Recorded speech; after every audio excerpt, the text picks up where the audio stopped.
Hey, Big Fat Simulations here with an episode of Radar Chaos. This is Radar Chaos World Edition. I'm playing the Los Angeles sector. This isn't a tutorial on how to play the game. If you're looking for a tutorial, maybe find one of my tutorials. But this is just me having fun, and if you're familiar with the game, give it a watch and see how the author of the game plays it. See how a real-world air traffic controller controls planes. Now, this video is also good if you just want to get familiar with what Radar Chaos is. I'll tell you what it is. It's essentially airport madness in slow motion. And you've got all the same heart attack content that Airport Madness has, all the same stress, very similar decisions. We're basically trying to avoid smash ups. And if you asked a real world air traffic controller if this game is realistic, they would probably laugh and say no. But as a real world controller, I will say it's not bad. I mean, the radar behavior is perfect, and the conflicts are all the same. You've got to use vertical control, lateral control to separate planes. You've got to look at this flow of airplanes going into LAX. I got 4 in a row, and I'm trying to maintain about 3 or 4 miles between arrivals. Now, what this game lacks is things like inter-unit procedures and weather and unusual situations and coordination between controllers. This is basically purely the fun aspects of radar air traffic control. So anyway, here's what I've got going on. I've got a pile of airplanes going into LAX, and I'm doing what I can to keep everybody separated here while avoiding planes that are climbing off of Orange County. My system here, I've got these airplanes that get fed into me on essentially a left base fashion for the localizer. And Orange County has a departure procedure where planes climb up to 3,000. So I make sure my arrivals don't descend below 4,000. And it works perfectly. Now, before I have myself a loss of separation, I want some credit for the fact that it's really hard to do a video and talk to you and separate planes. I've got the traffic rate at full intensity, so I might become too busy for speech. Oh, and there's just one more thing. I have COVID. Yeah, I got COVID. It's my turn to have COVID. I've been kind of laughing at everybody for the last 2.5 years, and now it's my turn. So there's karma for you. Yeah, so I'm not allowed to go to work. Work has basically told me, don't come here. I think they just prefer I didn't come anyway. But I'm just saying they're saying stay home, get well, and I'll go back to work when I'm better. So anyway, back to the simulation here. About once a minute, I get a new arrival, or a new departure, or something new on the chessboard, and I'm constantly reacting. And sometimes there's just not enough brain power to react to it all. Okay, just making sure I'm not running out of space on the localizer here. I normally have a procedure whereby jets that are on left base, I slow them down to 190 on the base. When they turn final, I bring them back to 170, and I leave them there until they're exactly 4 miles behind their preceding aircraft, and then it's back to 160 for everybody. But while I'm speaking, I'm not really keeping very good track of what I'm doing, and it's a little hard to be a perfect controller and a perfect speaker. So it's going to be one or the other, folks. Do you want to see good controlling, or you want to hear me talk? Wait, don't answer that. I think you're going to tell me not to talk. All right, so these two little guys up here to the northwest, these little, I got a Seneca and a Beach Baron. They show up at 7,000 feet to the northwest, and they think they're just going to cruise on through my departure area off of LAX. They're not getting that. Screw them. They are going to get the long scenic route through Los Angeles. I'm taking them east towards Burbank and then south over the parallels. And if you think you're just going to get to go direct through Los Angeles, well, you take yourself pretty seriously. Okay, one more aircraft getting put onto the localizer. Back to 170. All right. I'm constantly scanning around looking for conflicts. They're absolutely everywhere. Here I've got a collection of airplanes that are going into Orange County here, to the east, to the right. A Seneca, followed by a faster Dash 8. There's my supervisor. He's a bit of a goofball. He reminds me of some real-world supervisors I've had in my real-world air traffic control days. He's not always the nicest bloke, I'll tell you that. It's funny when I play the game and I feel myself getting angry at him. I've actually told him to F off. And the funny thing is, I created him. I hired an artist. I told the artist, I need you to make me a supervisor with a happy face, an angry face, a couple of smirks. And the art came back and it wasn't what I wanted. And I told him, look, you're going to have to fix this. This guy doesn't look mean enough. This guy doesn't look official enough. So the artist gave me a second rendering, and I still wasn't happy. He just wasn't getting it. And that was the last time I hired an artist off of Fiverr.com. But anyway, so I took the artwork and I went to town on it myself. I just made the changes to this little guy, and I think he fits well. So it's funny when I feel myself getting angry at him, like like why would I get angry at somebody whom I created, right? Unless you're talking about my kids. Oh, there are an endless number of conflicts here. Here's a Dash 8 coming into Orange County, and I can't go below 5,000 because of this big red blob with a 50 printed on it. That's a mountain. There's probably a mountain peak that goes up to like 3,800 or something. The 5,000 essentially represents a value that is a safe altitude. It's a good altitude. You can put planes over that mountain at 5,000 feet all day long, and you just don't have to think about an airplane crashing into a mountain. So these are called minimum vectoring altitudes. And you can see at the top of the screen, there's the 8,000 foot MVA. And there's probably like a mountain peak at 6,800 feet or something like that there. All right. Here's an airplane out of Burbank. And I have to give... I don't want to point this aircraft at the terrain, so I'm giving them a hard left turn. And hopefully they'll keep clear of the terrain. There are conflicts everywhere.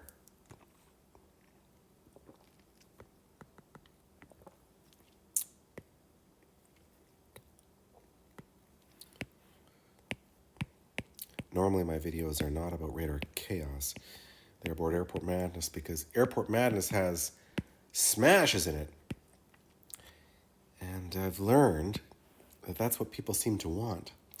When I make a game, people seem to want to see fireballs. So radar chaos is a tough sell, but it definitely has a niche market. I tend to go after the flight simulation enthusiasts, the people who have 3 monitors and they play flight simulator and they've got the yoke, and they've tried a couple of air traffic control simulations, and they've tried airport madness. And these are the people to whom I sell radar chaos.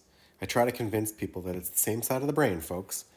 That part of the brain that makes you want to be a pilot, that same part of the brain would love air traffic control. Every pilot on the planet is a candidate to be an air traffic controller. Good pilots usually make good air traffic controllers. I wish I could say the same the other way. I know a lot of air traffic controllers that are brutal pilots. You could say I'm kind of obsessed with aviation. When I'm not building games about air traffic control, I'm an air traffic controller, and I'm a flight instructor. So I kind of do it all. I mean, God help me if they ever decide to cancel aviation, because I mean that's my whole life. So I'd have to like read a book or something. I don't know what I'd do with my time. Take up gardening. Anyway, I'm absolutely addicted to this game. It's my favorite game in the whole wide world, and it's weird that I made this game. My favorite game is a game that I made, but it is true what they say. Oh, I never should have assigned this aircraft above 7,000 feet. That was sloppy. Sloppy. I gave this Seneca 10,000 feet just right away. As soon as they called me out of Burbank, I gave them 10,000 feet. I gave away the farm, and there was an overflight at 8,000. So this is a classic mistake in real world air traffic control too, in fact, where we just don't really think things through. I need to be a bit more considerate of conflicts before I go giving away a high altitude like that. So this Seneca this Seminole started stopping at 7,000 because the Seneca's at 8. Looks like WestJet missed the localizer. That's my fault. And they need to be slowed back to 170. Hop 3 is on the localizer. I'm going to slow them back to 160 and ship them over to tower. These overflights are doing well. I just turned somebody by mistake. Who did I turn here?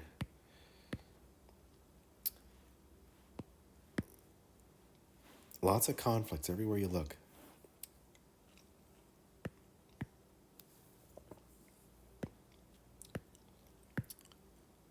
I've got a Seneca climbing off of Orange County, and they want to go to 10,000 feet, and they want to go direct this western exit point.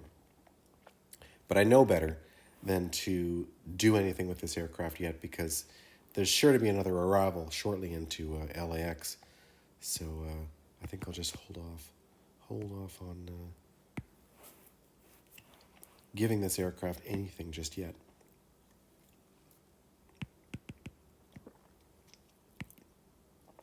This China Eastern flight, they were stuck up at 8,000 feet because of the overflights. They're high, and they're trying to get down so they can get on the localizer. I don't want to give them lower than 5,000 yet, because if I forget about him, he's going to kill himself on this mountain. So I'm just going to... Oh, yep, here's that flight we talked about.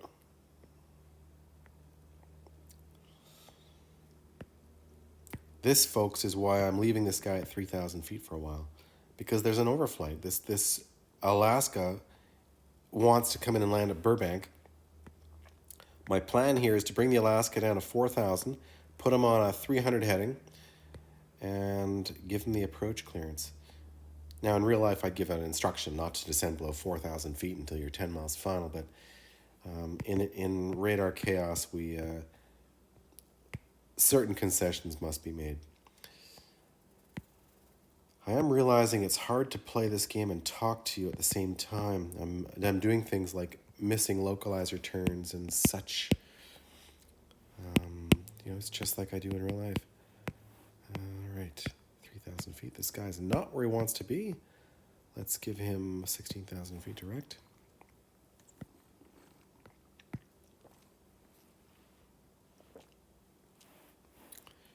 This game is just all about keeping your eyes moving, looking for the conflict, the next conflict, building your plan. I saw these two right away. These two here. I knew there was going to be an issue between them. I could just feel it. I saw this conflict before these pilots even got up this morning. So, here's another one. So this Dash 8's coming off. They're going to climb to 3,000 while Alaska sails overhead at... as Alaska sails over top at 4,000. My brother and I have radically different ways of playing this game. I tend to kind of control things fast and loose, and I'll break a restriction a little too early, and I'll run something too tight. Whereas he is much more methodical than I am. Oh, this is a mess, you guys. I'm making a mess here. Okay, China Eastern is finally going direct their exit point. They're climbing to 8 because there's a Seneca that'll be at 9, because there's a Dash 8 that'll be at 10.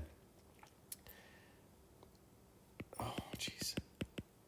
I'm forgetting to slow planes down. I'm forgetting to switch them over to tower.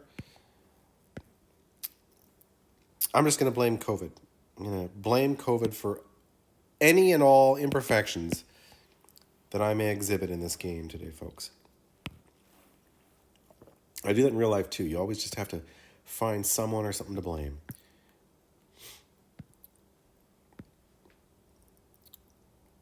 Okay, so this is working out pretty well. This Alaska is going to avoid this little Seneca. Seneca does need to get underway at some point. I'm going to climb them up to 6,000 feet. And that's just because of this November 20065. This Dash 8, they can go direct their exit point. They're not going to get higher just yet, though.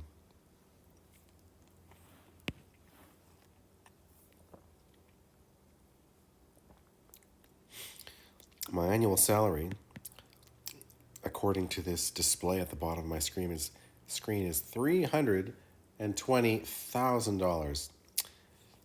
I don't know, maybe that's pesos. Inflation, you know? Can't say that's realistic. Okay, this is falling apart. For whatever reason, this China Eastern is not listening. Sometimes I'll give a command with my mouse. I'll click on the airplane and I'll tell the airplane to do something, and then they won't do it. And it's because I missed the button or I didn't tap it properly. And when that happens, I don't regard that as an air traffic control fault. I'll pretend that's a pilot error. So that's where I'm at here. Okay, this Hop 9, they're going to get 6,000 feet only, and I'm going to ship them over to center. And it's because there's a Baron at 7,000. And that's about all I can do. This Alaska can have 3,000 feet, slow them down to 190.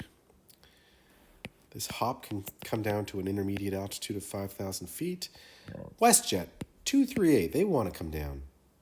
There's only about 12 planes between themselves and the localizer, and the tags are overlapping. And I honestly can't visualize if I'm going to be able to get this aircraft any higher. So what can I do? I will bring them down to an altitude of 6,000 feet to start with. I have another problem. I've got these two flyers that are both going into Orange County, and they're going to be in exactly the worst spot as WestJet's trying to turn onto the localizer. So I'll have to work out something. You'll see what I'm going to do. Okay. I'm going to stop talking for a moment here while I try and fix some of these problems. Okay, I'm going to give this aircraft direct their exit waypoint, 6,000 feet only, and that's because I've just got way too many arrivals coming in from the southwest, and it would be foolish to give them any higher just yet. Can anybody make any sense of what's going on here? It's kind of a mess. Give this 499 a 6,000 feet also.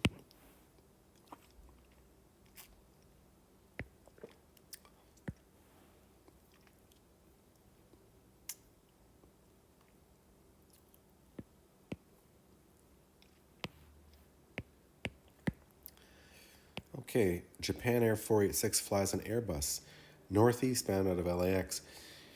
You know, I tried to make it as realistic as I could, this game. And I get emails from people saying things like, you know, hey, Japan Air doesn't have that type of aircraft. Or, hey, how come Japan Air would fly from, you know, Los Angeles eastbound? Where's the business logic in that? But I can't make it any more realistic than it is. It's a collection of planes. It's a variety of planes. And you'd sometimes have to suspend your disbelief as you watch a Beach Baron fly westbound over the Pacific, Amelia Earhart style. It's just never going to happen, but the logic that I would have to generate to make it so that this never happened would be quite an undertaking. So Radar Chaos does lack some realism in that. But this Radar Chaos, it's not a perfect simulation. It's more of a beer and pretzels kind of a game. You just sit there on the couch listening to your dead mouse or whatever, and you move planes, and feels good, and it feels better than chess. Like I said, it's chess. This is a chess game where every single piece is an airplane. Okay, I just have to get myself organized here. I've got these two little Senecas going into Orange County, and this Hop 5, it's a Dash 8. They're going to be first. So down they go to 2,000 feet. I'm going to aim them at the localizer. They are first. Now, I've got this WestJet 238. I'm itching to get them down.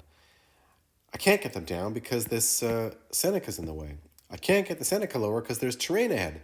So here's what I would do in real life. I would tell this aircraft, maintain 4,000, higher terrain in 10 miles. And what I'm saying is, if I forget about you, make sure you turn. Or if your radio fails, just remember what we talked about. There's higher terrain coming up. So I'm driving this aircraft down to 4,000 feet, and I'm going to do the same with this one here. I'm going to say maintain 4,000, higher terrain in 15 miles, and then I'll just relax. WestJet's dying to get down, and I'm doing my best for him or her. Oh boy, I was so busy talking that I've overlooked a big problem here. Japan Air, for real, they want to go into Burbank. They're at 12,000 feet still. I was kind of asleep talking about myself, so I'm going to have to get them down. So I'm just going to descend them and widen them out.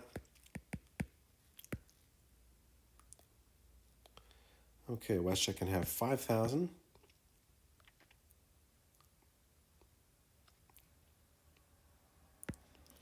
.724 can be turned to a downwind heading. This WestJet can be turned to their base heading of 340. This is going to be close. Yeah, I knew it. My supervisor is going to give me that snotty look. Just relax, man. I can just feel him saying, hey, can I talk to you for a second? What exactly in your 30 distinguished years of controlling planes was your freaking plan there? What was going through your head when you didn't apply separation? This is a mess. I didn't think this through very well at all. I got these two on top of each other. They're safe. Yes, they're safe, but WestJets, they need to be at 3,000 feet, like right quick. So I'm going to do my best here. Get this guy down to 2. As soon as I get some separation between these two, down comes WestJet.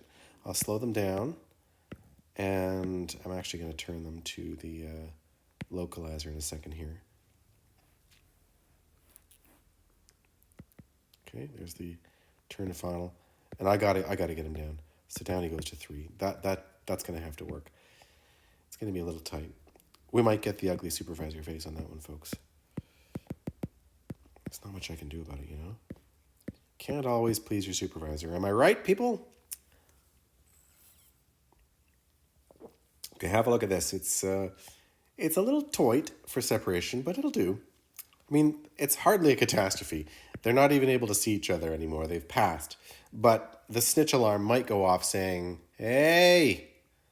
Yeah, see, he's upset because WestJet's above glide path. You know, I really did try. I really tried on that one, but oh well. Yeah.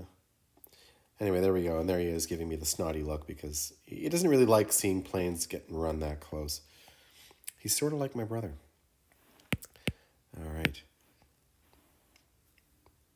He doesn't admit it, by the way, but I am better at this game than him. But anyway, that's a good place for me to stop. Thanks for watching. Try Radar Chaos. It's for sale on the website. Have a look at one of my tutorial videos, maybe.